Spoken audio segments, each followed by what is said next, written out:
Ассалаумағалейкум, құрметті көрермендер, қалдарыңыз қалай? Бүгін қазанның 14-і. Бізде аздап осындай қар жауды. Астана ауа райы -4, -5, түнде -7-ге дейін барып отыр. В общем, біздегі жағдай осындай. Бүгін кешкі жемді беріп, қазір ішке кіретін болады содан кейін.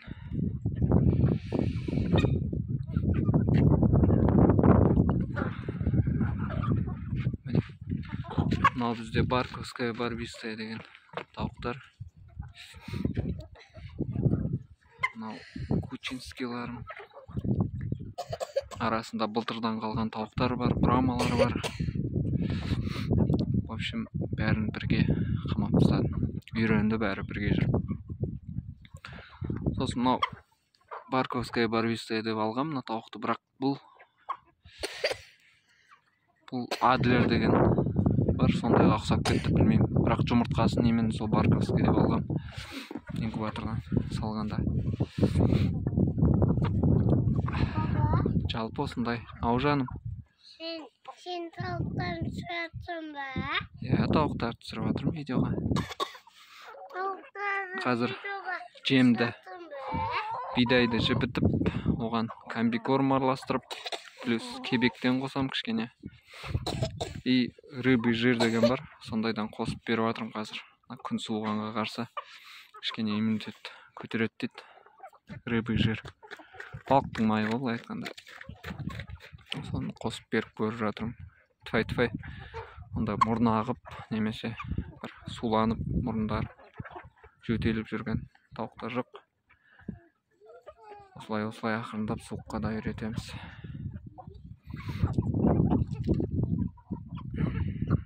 Міне. Мынау арасында жүрген майда балапандар, ең соңғы шығарған балапандарым.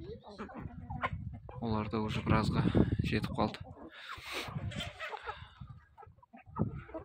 Бұлай көзге кішкентай болып көрінгенмен, бұрынғы балапандар өсіп кеткесін, олар как будто бір өспей қалған сияқты болып көрінеді, бірақ ондай емес. Бәрі сол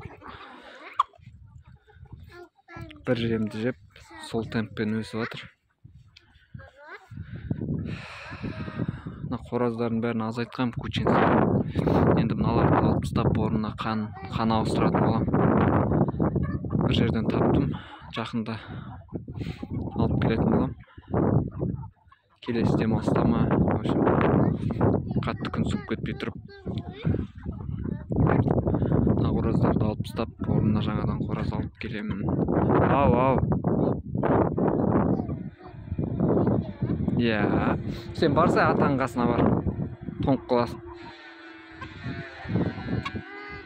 Так, жалпы осындай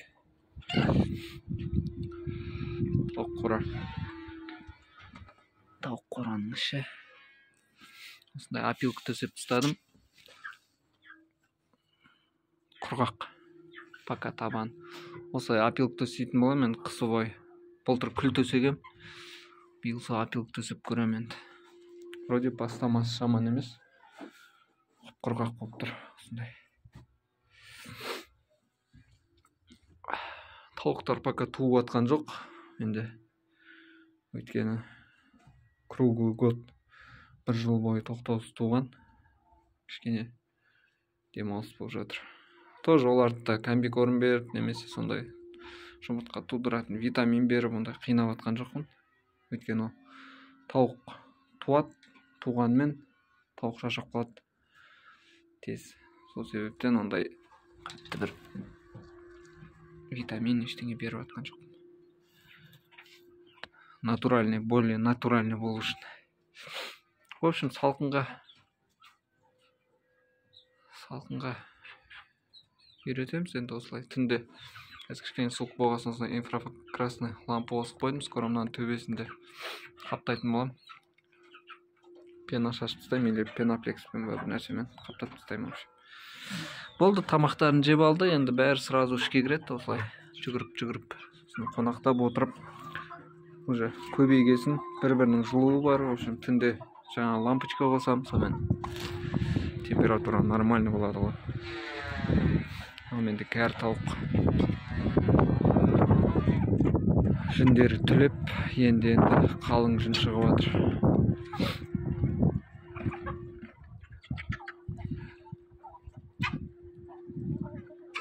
Жалпы осындай бүгін демалып осындай видео түсіріп жатқан жайым бар.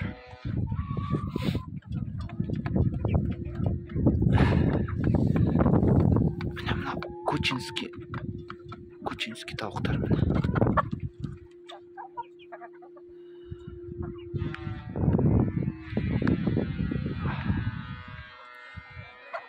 Кучинский негізі тауықтың көбі кучинский ғой менде. Мынау міне брамалар ерекше бұлар. Бойлары биік, аяқтары да ұзын. Сондай болады екен.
Так, бірінші осындай рамкасын құрастырдым.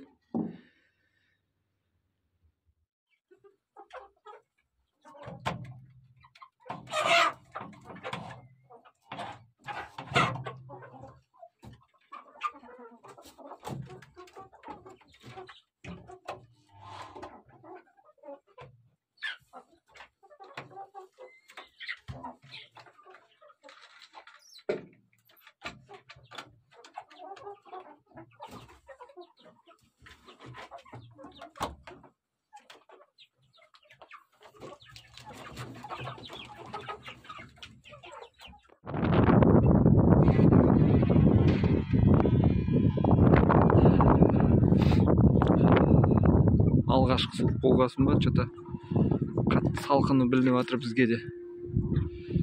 Бірақ алдағы апта кішкене жылайды сол кезде. Қораның жан-жағының бәрін, жылытатын жерін бәрін жылытып,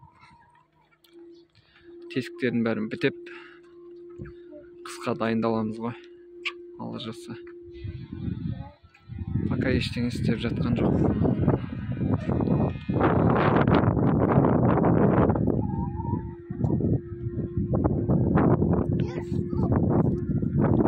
Жалпы жаңалық осы.